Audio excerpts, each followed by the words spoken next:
Hey guys, Frank here, and we are in the home stretch on this thing. We have the canopy that's been vacuum formed here, and we have the frame that we need to attach that canopy to, and then we can bolt that thing onto the trouble bubble and we will be finished at that point. The method that I'm going to use to attach the canopy to the frame is actually pretty simple, straightforward, and it's also pretty sturdy. There are a couple methods you could use. You could just fit this canopy into the slot on the frame and put some glue in there, or probably put some glue in the slot first and then just sit it in there and let it set up. I've never done it that way, and I haven't because I was concerned that it might result in kind of a sloppy sort of a finish. You might get some excess glue squeeze out. It might be tough to clean it up, might not look all that great.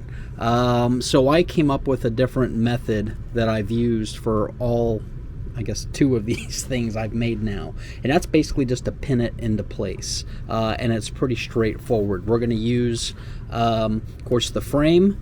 We're going to use some 3D printing filament. It's the same filament that was used. It's important that it's the same filament that was used to print the frame. It has to be the same kind of plastic. I've got a little needle file here, although you could use a piece of sandpaper. You could use a larger file if you want, or you could even use an X-Acto knife, because we're going to need to scrape some paint away where these pins are going to go in, and all this will make more sense in a second. And then you need some type of a tool that you can use to drill holes through all the way through the frame in at least 3 spots, and that's what the pins are going to go through. This is a pin vise, just a fancy word for a small handheld drill. These are super handy. They're super inexpensive. They're easy to use. If you have to go really deep or go through really hard stuff, you might not want to use it because this is a totally manual tool.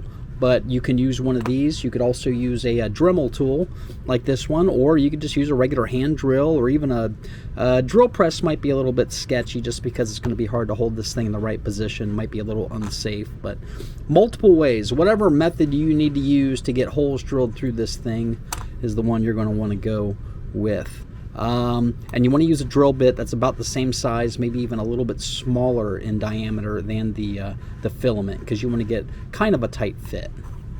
Alright, so like I said, we're going to be using 3 pinholes. We're going to have 1 pin going through here, 1 through here, and 1 through here, kind of in these raised sections of the frame. That's where our pins are going to go through.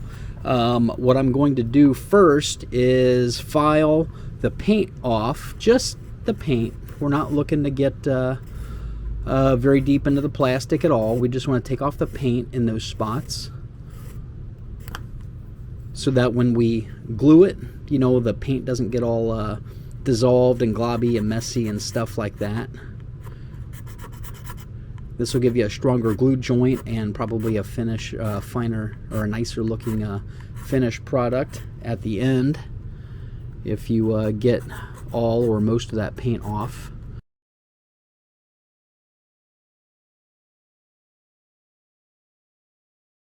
Okay, now, and I'm going to use the Dremel for this just because it's a little bit quicker. What you're looking to do is put a hole all the way through the frame, through that first little part of it, and then through that thicker second part of it, all the way through. All right, I'm going to go ahead and do that now. Got to pull off our excess there. Get any of that flashing or anything out of there. Maybe run the drill back through just to make sure you've got the plastic cleaned out of those holes.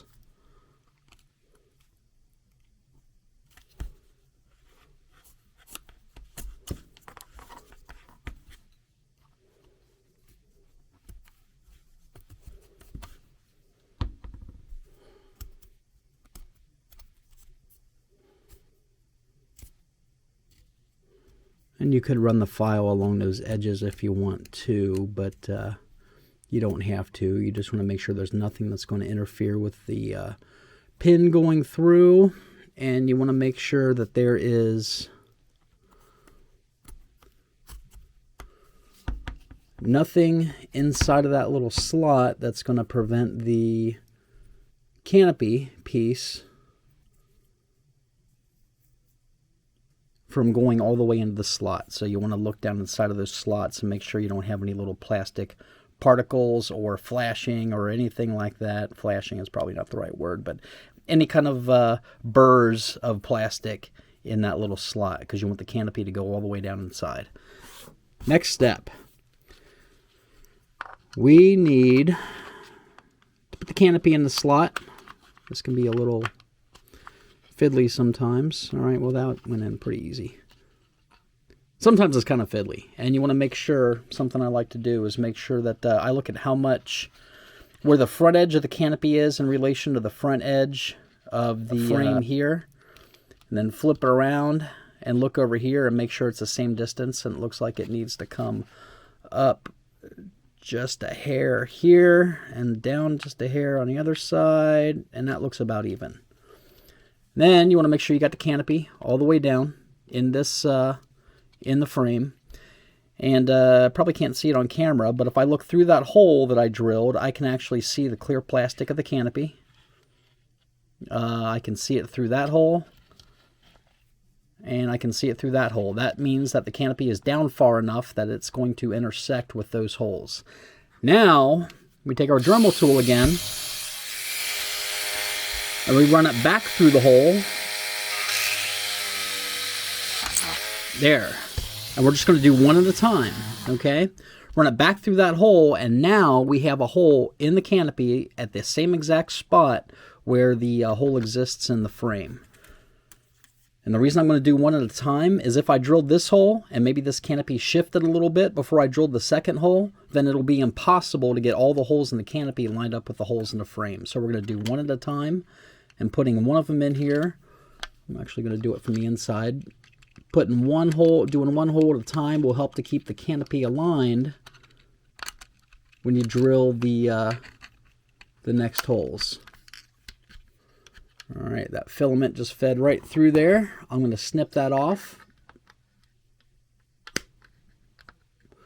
You don't have to worry about being terribly neat as far as trimming just the right amount.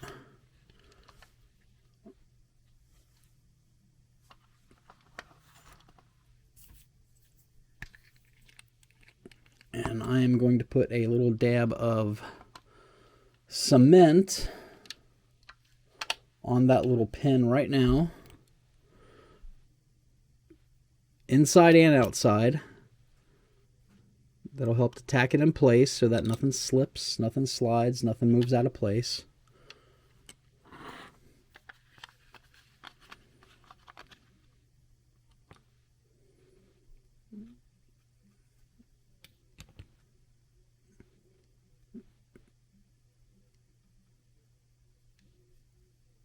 And I want to make sure I get a good glue joint here.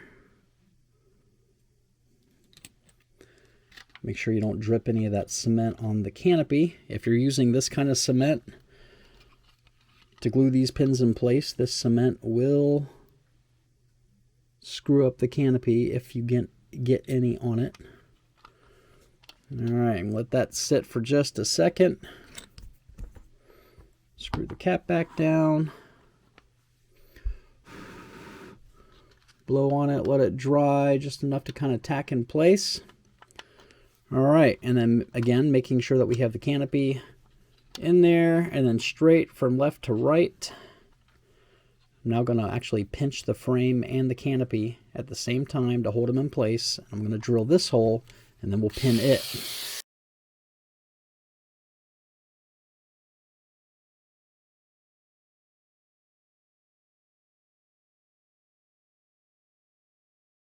Now we wait. We gotta wait for that cement to dry thoroughly before I do anything else. But the next step is going to be to snip off that excess, both sides on all three of those pins.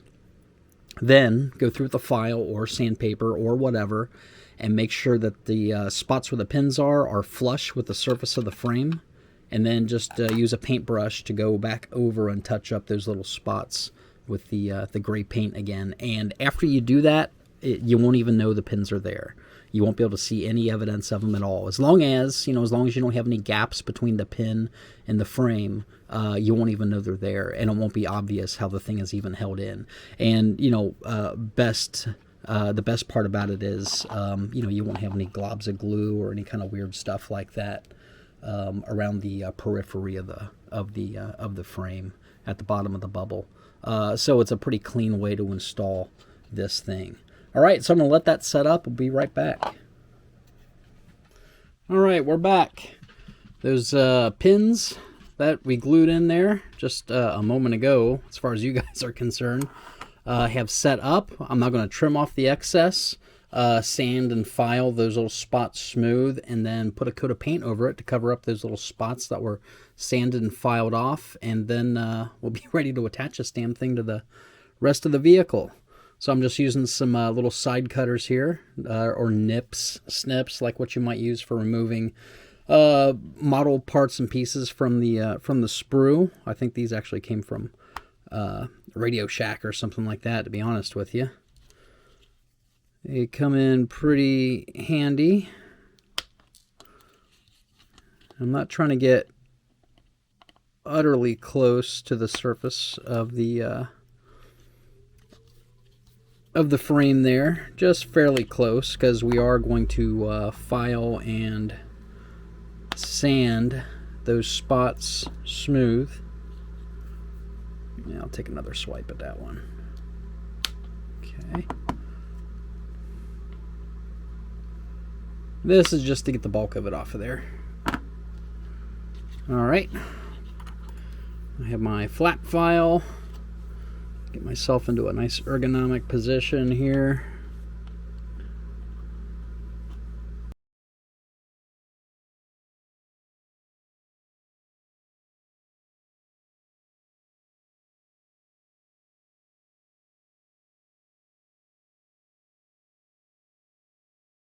All right.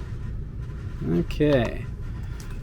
Now get the files and the sandpaper and the snips out of the way. Give it one more little sweep there. Make sure I've got all the dust off of it. Break out the gray paint, and this is the same little jar of gray that I used to paint the frame in the first place. So it should be a perfect match for it.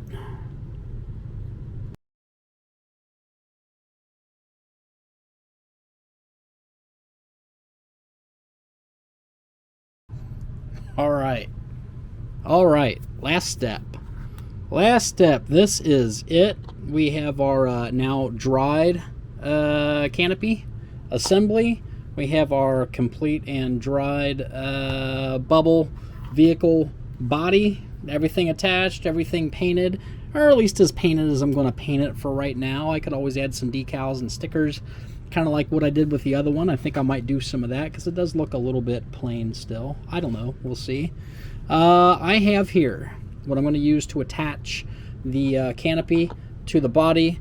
A couple of 2.5 millimeter diameter by 8 millimeter length hex head cap, or not hex head, but cap screws. So you need an Allen wrench to put these in. You can basically use whatever you want. You don't have to use these or even that size. You can use something a little bit bigger. You could use a screw that goes through with a nut on the other side.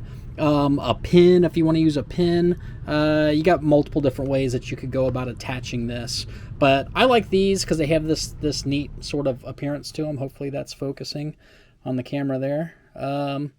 Nice black oxide finish. They look very business-like. They look kind of industrial. So I'm just going to sit the canopy doohickey on there, sit it down in place.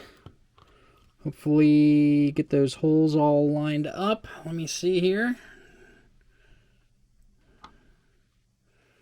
Okay, everything looks good. And now I'm going to get my little Allen wrench or hex key or whatever the hell you want to call it. And I am going to thread it in.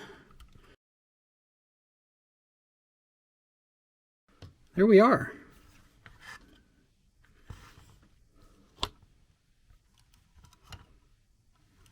There we are.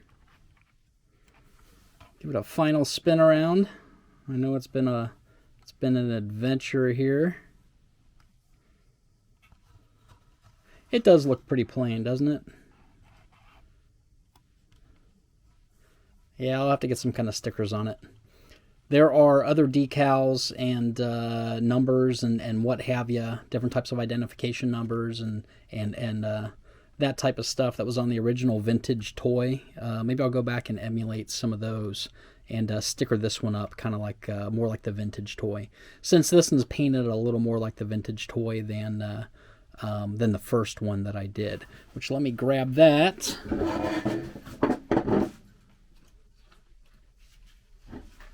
Just for comparison,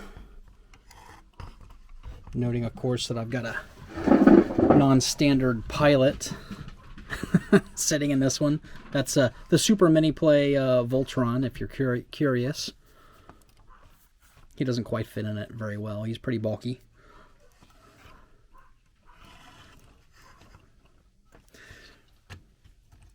As funny as that is, makes it difficult to compare the two.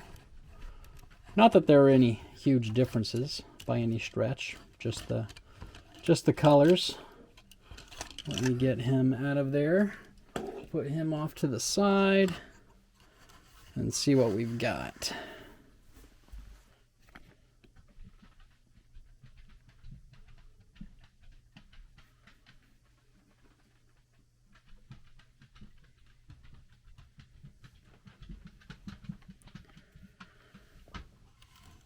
And I currently have, kind of curious how I might do the next one. I currently have 2 more kits, I guess I'll call them. I have 2 more sets of parts to build 2 more Trouble Bubbles already printed out. And yeah, I don't know.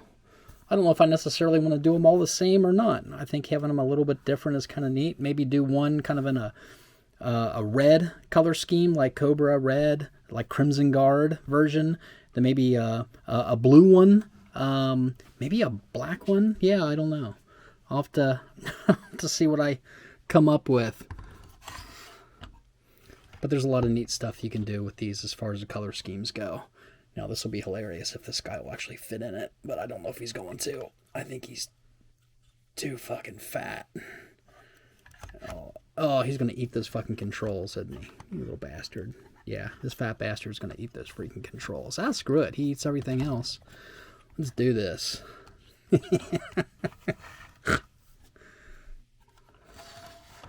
Actually, I guess it's kind of appropriate that he's eating those freaking controls like that. Look at that little bastard. That's hilarious. That's the SH Figuarts Pac-Man. That's a ridiculous little character. I mean, it's so inexpensive, relatively speaking, compared to most of their other stuff. And it's amazingly well articulated for a freaking ball, you know? Now, let's get this guy. We got a Trooper with his little baby Ewok. Actually, it's not a baby Ewok.